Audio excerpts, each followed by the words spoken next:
it was Elfkin who raised his spear to Eardwulf's men as they approached Aylesbury.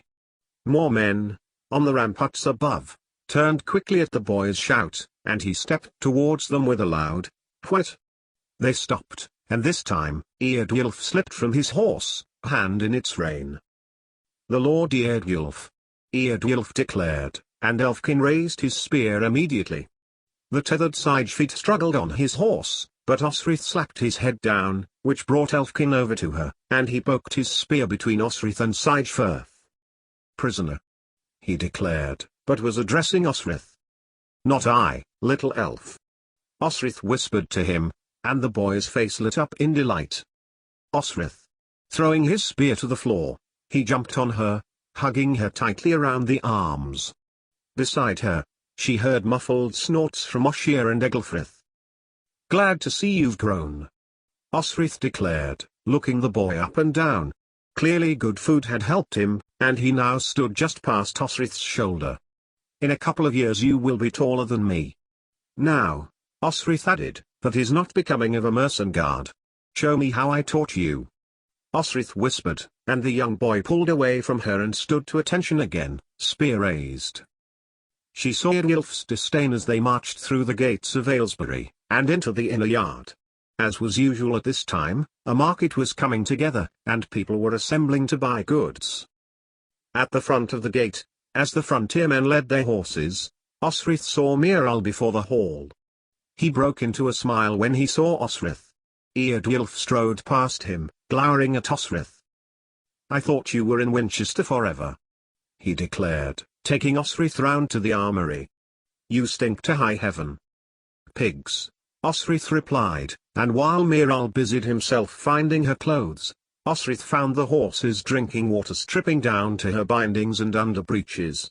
As usual, Miral turned away, and began to speak to her, as if Osrith had never left Mercia, and she told the commander that, now Edward was married, she was free to leave Wessex and come to where she had pledged her word. "Does Alfred know that you left?" Miral asked, handing her a freshly laundered shirt. "I didn't tell anyone. I am sure they will have noticed. Besides, they were too busy with Utad of Bebbanburg." Miral did not know, so Osrith informed him of how Utad, sick with grief for his wife, had challenged the king with his blade, then made a run for it, north. "I expect Ethliad will know," Miral said, when he saw Osrith straightened out. "I'll take you through but the commander broke off as the tall, thin-faced advisor to the Lord of Mercia stepped through the door. "I heard you had come," Aldhelm declared. "I have come to honor my Elgans, to Ethliad," Osrith announced. "Of course." He held a door, and Osrith stepped through, with Miral.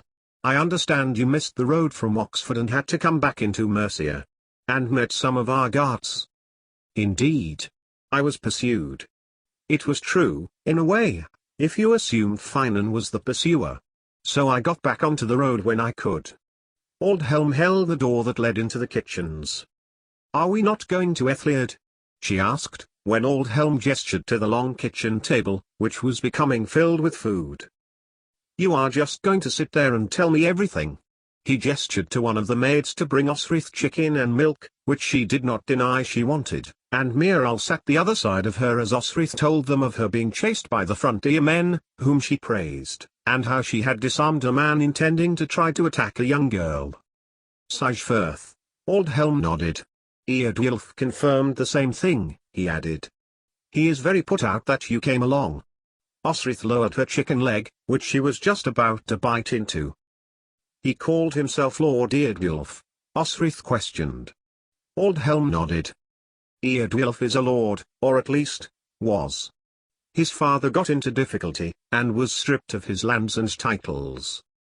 "You might have met Eardwulf if he had been taken up by the Lord Odda," Miral said, as he, too, ate some of the chicken.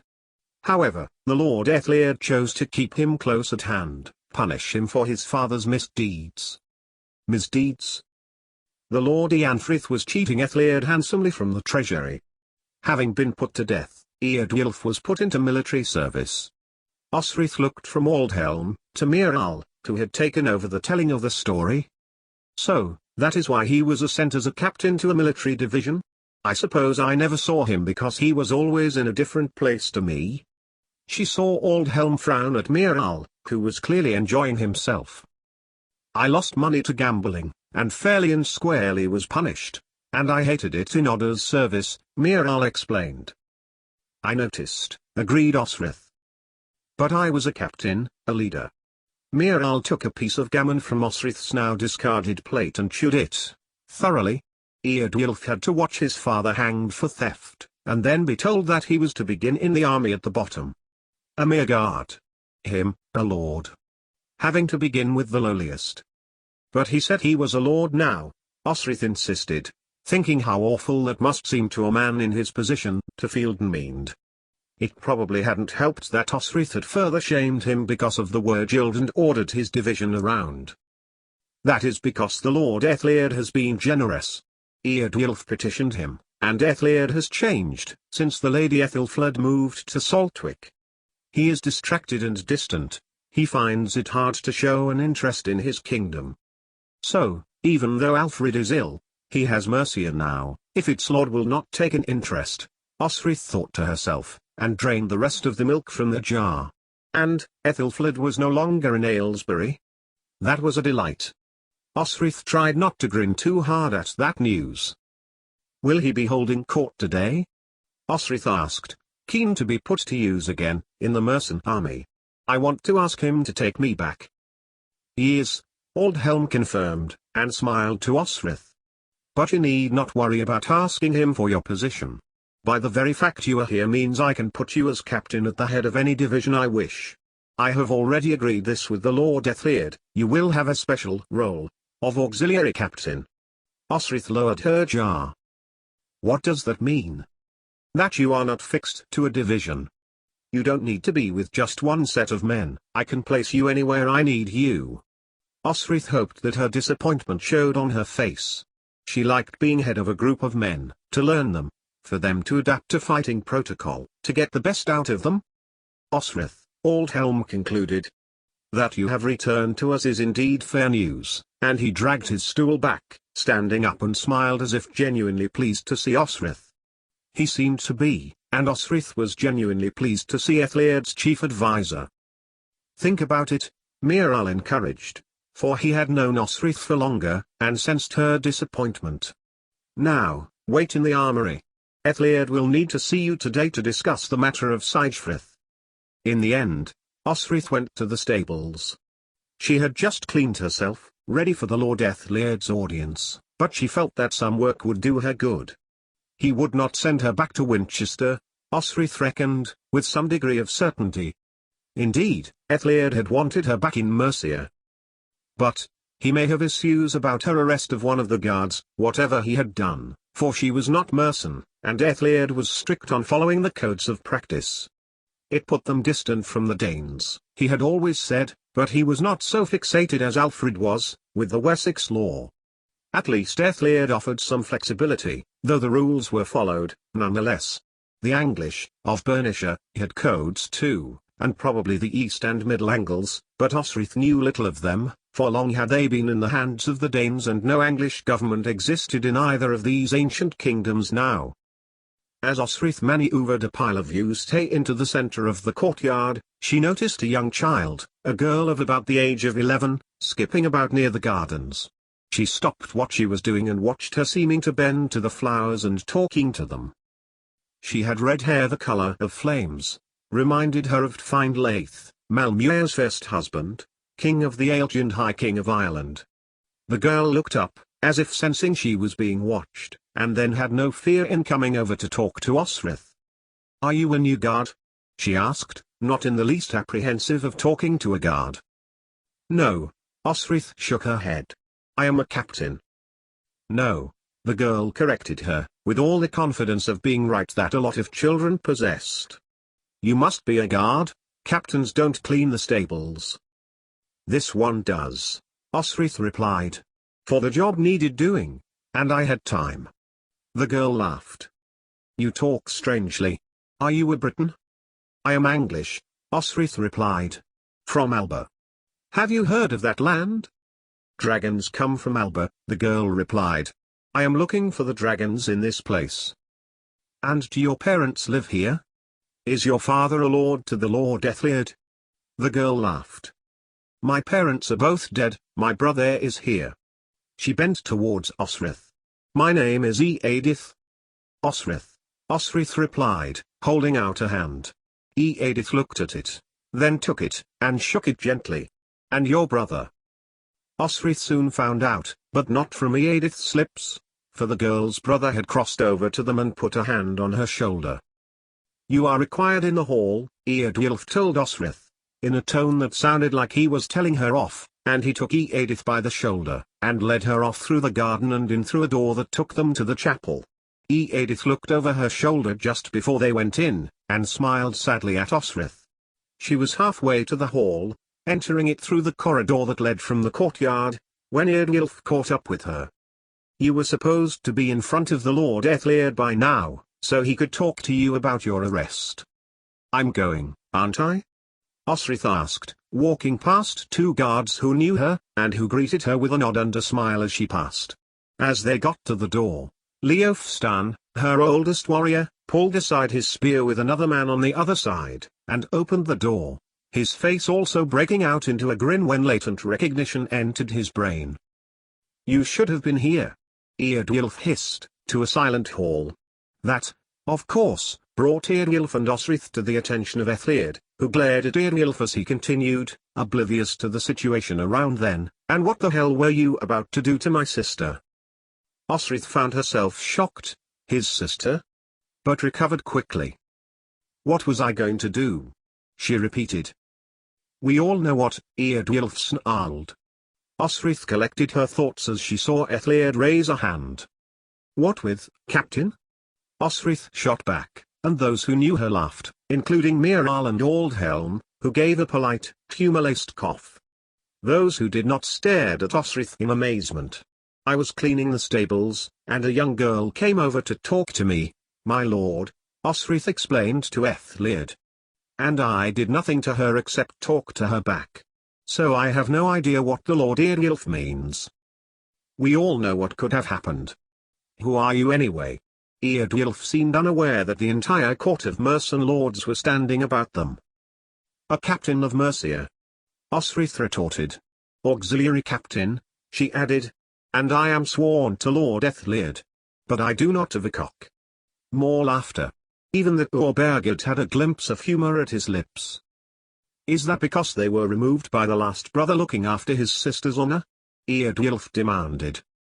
If you are concerned about her honor, Captain, perhaps she should have remained at home. A shriek sound made Osrith look to Eadwulf, who had drawn his sword.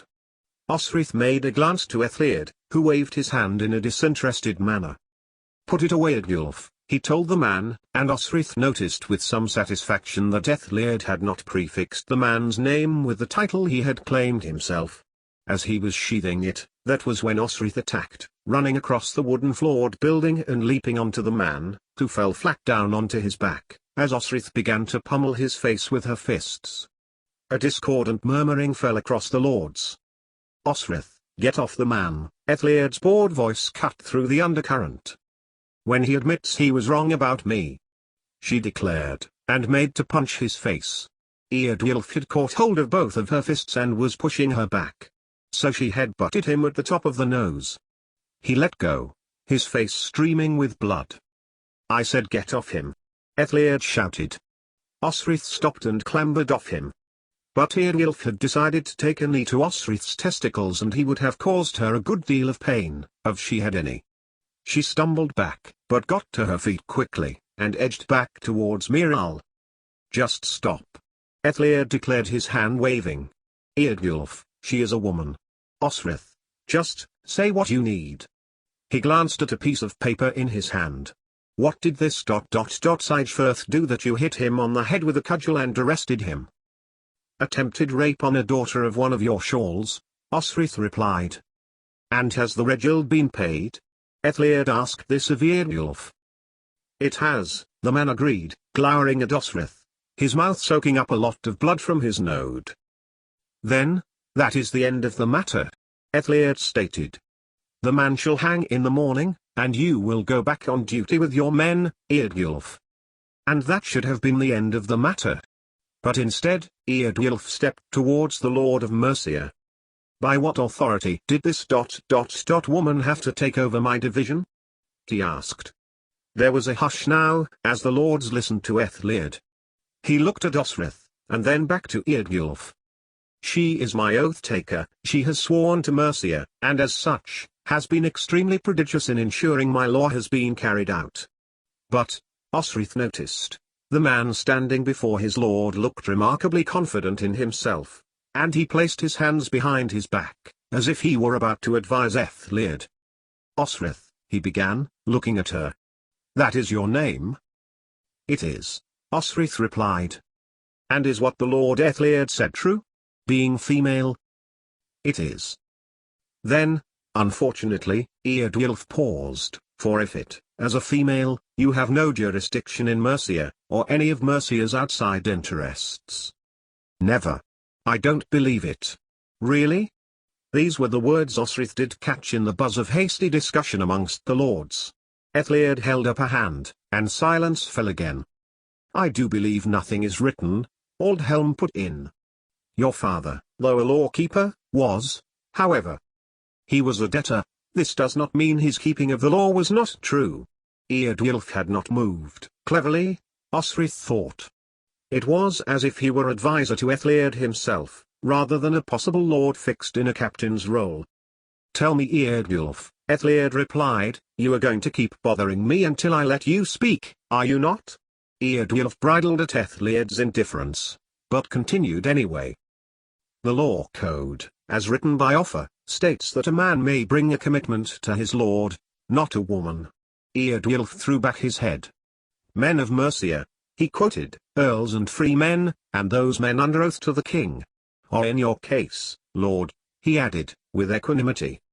No women are mentioned. I accept the warrior Osrith as one of my men, Aethliad replied, his eyes flashing, as he engaged with Eardwulf. She had already served me well for a number of years, and has never wavered from her commitment. Am I not right, Aldhelm? Aethliad looked across to his advisor. Aldhelm looked slowly between Aethliad, to Osrith, then to Eardwulf. Indeed, my lord. She has been a model of expediency. Osrith watched as Aethliad looked back to her, and then to his demoted lord. There you have it, Eardwulf, a model of expediency. But Eardwulf had not moved. Instead, he seemed to have more to say. Aethliad sensed it too, and rolled his eyes. Then, if she is, as you say, one of your men, she was therefore a threat to my sister, and therefore I had every right to challenge her over her intentions. Osrith still stood with her arms folded. If she was worried, she did not show it. But it worried her anyway. Aethliad was not head clever like Alfred. He was bored and disinterested in rule, and must be bothered by how much time his kingdom took up. Such rulers could make mistakes. But you could not think. Aldhelm trailed off. It's physically impossible for her to be any threat in the slightest to your sister. Aethliad shuffled in his seat, aware that his lords were watching him pass judgment in this cognitive dissonant matter. Eardwulf, he said, exasperated, yet trying to sound patient, Osrith is one of my men in terms of her qualities on the battlefield. I do not accept she was a threat to your sister. But the logic still holds. Eardwulf was staring at her. Lord Aethliad, may I speak? She asked. You may, he said, waving a hand in a disinterested way. As long as you don't drop your breeches to prove the point, Ludica here might die of a heart attack. Titters of good humor. It boded well for her, Osrith thought. May it be noted now that Osrith Lackland has been declared here one of King Aethliad's men, and hereby is entitled to dispense justice on behalf of the king. Osrith made sure she looked directly at Eardwulf as she said this, and ignored the glaring error she had deliberately made. If it made her look like an arslicker, she didn't care. As such, Osrith continued, any threat that I pose to your sister, I most humbly regret. Osrith bowed to Eardwulf, as the given sign of deference that he had been slighted. Your move, Osrith thought. You need to name your penalty. They all knew it. Lord Aethliad, Eardwulf began, this man, in your service, was indeed once a female who belonged to someone, husband, father, sister. Yes, yes, Ethliad replied, waving a hand at him to make him hurry. While I make inquiries, for the good of Mercia, whence she originates, Osrith looked across to Aldhelm, who made no move or action as Eardwulf made to continue. You will make no inquiries, Ethliad interrupted him, and Eardwulf fell silent. Yes he will, Osrith thought, and it will not take a literate, well-connected man a long time to discover that not only is she not Lackland but that she was last seen in Alba, and that Elfric, her uncle, still lived. He will do it, for spite, now. May I make a suggestion? It was Aldhelm who had stepped forward now. Yes, yes, get on with it. Ethliad snapped, clearly having lost the will to remain interested in the proceedings now. Aldhelm stepped closer to Ethliad. May I suggest that the Lord Ethliad makes a decision? For the good of our kingdom. For Mercia? Osrith looked across to the would-be king. When she found out what it was that he had decided, in about 10 minutes' time, when all of the lords had left, Osrith really wished Aldhelm had just let Eardwulf choose. But he did not. Indeed, Eardwulf, Ethliad dismissed. You will leave it with me.